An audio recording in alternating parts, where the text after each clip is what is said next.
Story 1. The woman on the side of the road. I used to work the night shift at a small factory just outside town.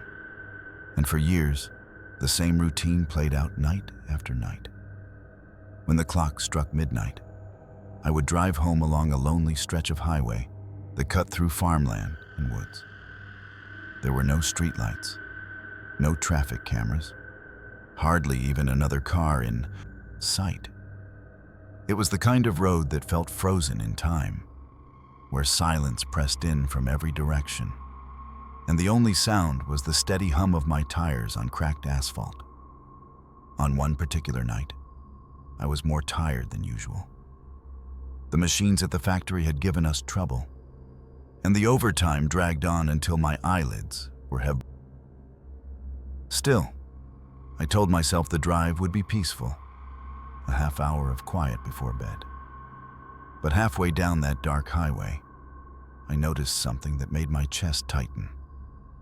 At first, I thought my tired eyes were playing tricks. Just ahead, near the edge of the road, stood a figure. As I drew closer, the shape sharpened into something unmistakable. A woman, standing completely still, a long white dress flowing around her ankles. Her right arm was lifted high, palm turned outward, as if she were begging me to stop, to give her a ride. For a moment, logic took over. Maybe her car had broken down. Maybe she needed help. But the longer I looked, the stranger it became. She wasn't shifting her weight, wasn't moving at all. It was as if she had been planted there like a statue, yet somehow her presence filled the entire road. My headlights illuminated her face just enough for me to realize she wasn't watching the road. She was watching me, eyes locked directly on mine through the windshield. I slowed down, my instincts torn between stopping and pressing harder on the gas. That stretch of highway had always been empty, predictable, almost boring. But now, with a single figure in white refusing to move, the road felt like it belonged to someone else. And in that moment, I realized I wasn't sure I wanted to know who. As I slowed the car, I expected her to step aside or wave again, but she didn't.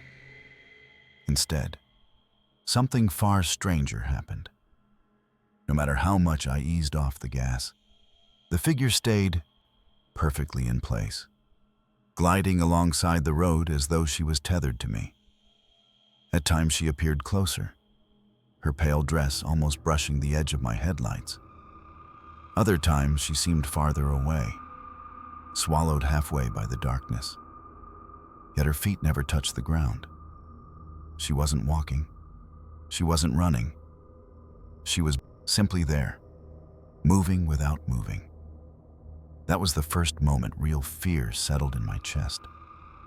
My rational mind scrambled for explanations. Maybe I was overtired. Maybe it was a trick of the light. Maybe fog distorted the way things looked. But no reasoning could shake the chill crawling up my arms.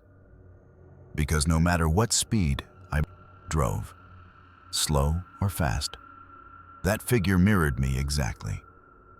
I finally pressed the brake and brought the car to a stop. My hands were shaking against the steering wheel. For a few seconds, nothing moved. The world outside felt frozen in absolute silence. Until, without warning, the woman in white shifted. She turned her face toward me, and with unnatural ease, she slid closer, step by step, closing the distance with an eerie calm. My instinct was to glance at the rearview mirror, desperate for a different perspective, maybe to confirm I wasn't losing my mind. But the moment I looked, my stomach dropped. The mirror reflected the empty road. No figure, no woman, nothing at all. I looked back through the windshield, and there she was, unmistakably real, just a few feet away. That impossible contradiction made my blood run cold. Panic took over. I jammed the car into gear, time 0.65s, slammed the accelerator, and tore down the highway as fast as my engine would carry me. My heart hammered so violently it felt louder than the tires. I didn't look back, didn't dare check the mirrors again. All I wanted was distance, miles of it, between me and that figure. But the nightmare didn't end there. Time 0.95. After several minutes of desperate driving, just as I began to breathe again, my phone lit up on the passenger seat. It vibrated violently, ringing over and over. At first, I felt relief, maybe a friend, maybe a lifeline. But when I turned it over, my blood turned to ice. The screen displayed my own number, as if I were the one calling myself. That was the moment I knew this wasn't fatigue, wasn't imagination. Something unexplainable had reached out to me on that deserted highway. And to this day, I've never found an answer for what really tried to follow me home. Story 2. Abandoned gas station. It was around 2 in the morning when I found myself driving through the middle of the desert. The highway stretched endlessly ahead of me, black asphalt cutting through miles of nothing but sand and silence.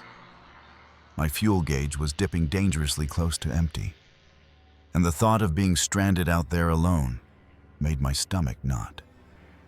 Then, almost like a blessing, I spotted it, a faint yellow glow on the horizon. As I got closer, the outline of an old gas station appeared, its flickering light buzzing weakly against the night sky. I pulled in with relief. The place looked abandoned, windows coated in dust, the convenience store door hanging crooked on its hinges. Yet somehow, the single pump still stood upright, its digital display faint but alive. There wasn't a single person around. No attendant, no sound of traffic, nothing but the hum of desert wind. For a moment, I debated turning back onto the highway, but with the tank nearly dry, I didn't have a choice. I stepped out. Time 0.65s.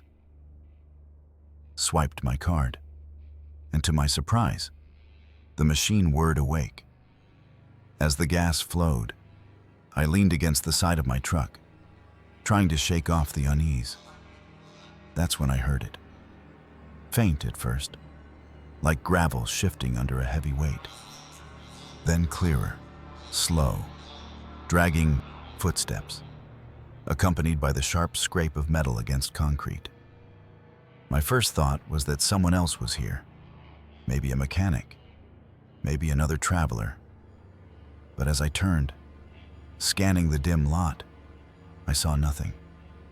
The shadows stretched long under the single bulb, but there was no figure. No movement at all.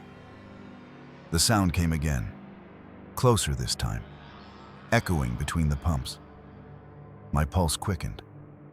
Logic told me to call out, to demand who was there, but instinct kept me silent.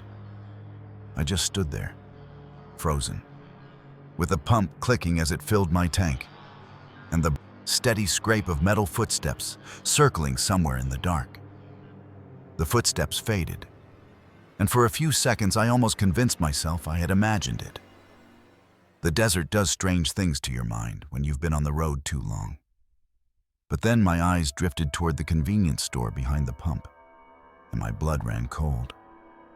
The glass windows were dark, time 0.65s, smudged with years of dust and grime, yet clear enough for me to see something impossible. Silhouettes, dozens of them, faint but undeniable, human shapes standing side by side, pressed against the inside of the glass. None of them moved. None of them spoke. They were just there, watching. Time 0.95. I blinked hard, rubbed my eyes, but the shapes didn't disappear. It was as though the building itself had swallowed a crowd and trapped them forever in its walls. Every hair on my neck stood on end. My instincts screamed at me to leave, to forget about the fuel and get back on the open road. I yanked the nozzle, but the pump continued to hum, filling my tank as though nothing unusual was happening. My hands trembled as I glanced back again. The silhouettes hadn't changed, but I could feel their eyes locked on me. I forced myself to climb back into the cab of my truck, desperate for the safety of a locked door. And that's when the impossible happened. Time 0.95. Without warning, the gas nozzle ripped itself free from the tank. I swear to you, I hadn't touched it. The hose snapped straight, the metal tip whipping hard against my window with a deafening crack. The impact sent a shudder through the glass, as if something or someone was trying to smash its way inside. That was all it took. I slammed the gear shift into drive and peeled out of that lot as fast as the truck would carry me. Gravel kicked up, tires screamed, and still, in the corner of my vision, I swore I saw those silhouettes lean closer to the glass, like they were pressing forward to see me leave. When I finally dared to glance in the rearview mirror, the yellow light of the gas station was gone. Not dimmed, not fading. Gone. The building that had seemed so real just moments before was now swallowed in complete darkness, as though it had never been lit at all. The desert stretched endlessly behind me, silent and empty once again. To this day, I can't explain what I saw out there. But I do know one thing. When the highway cuts through the desert at night, and you find a glowing gas station where there shouldn't be one, you keep driving. Story 3. The bridge with no one crossing.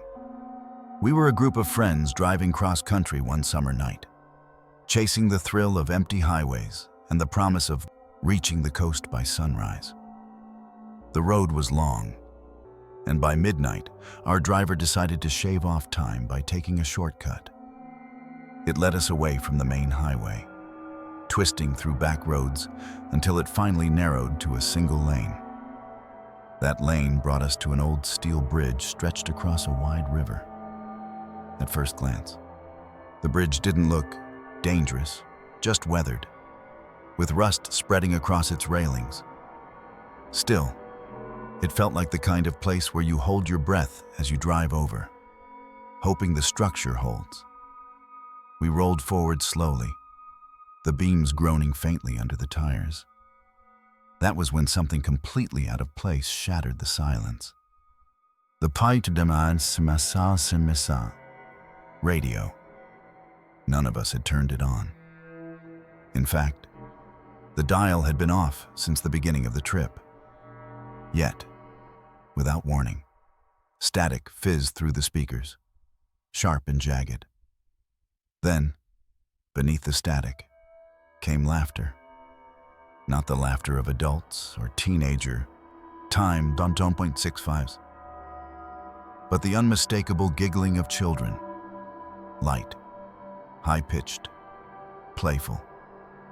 The kind of sound that would normally bring warmth, but on that bridge, at 2 a.m, it felt chilling. We froze. The driver kept his hands locked on the wheel, staring dead ahead. Another friend twisted the knobs, desperate to shut it off. But the laughter only grew clearer, echoing in loops, as though several children were hidden right there inside the car. For a moment, we tried to explain it away. Maybe interference from a distant station. Maybe a prank broadcast.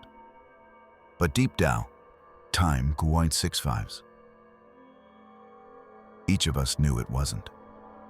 The sound didn't feel like it came from the radio at all. It felt like it came from the bridge itself, seeping in through the metal frame and into our cabin. The tires thudded against the midpoint of the bridge, and in that instant, I realized something that still haunts me. We weren't just crossing the bridge. Something unseen had joined us on it. The laughter still echoed in the cabin when the temperature suddenly shifted. A cold draft swept across the back of my neck, sharp as ice, though every window in the car was sealed tight. The driver cursed under his breath, gripping the wheel. But what froze all of us was his next whisper. "Don't look at the mirror." Of course, those words had the opposite effect. Instinct forced my eyes upward, and that's when I saw it. In the rear-view mirror, illuminated faintly by the dashboard glow, there was a child, a small boy, no older than 6, seated calmly in the back seat between my two friends. His face was pale, almost gray, and his eyes, dark, wide, unblinking, were locked on mine. I spun around in my seat, desperate to see him with my own eyes. But the back seat was empty. Only when I turned back to the mirror did he reappear, smiling faintly as if amused by our fear. Before anyone saw or could react, the car jolted violently. The engine roared, the wheels spun, but the vehicle refused to move forward. It felt as though invisible hands had clamped down on the rear tires, anchoring us to the bridge. Panic spread instantly. The driver slammed the gas pedal to the floor, yet the car only shuddered, in place.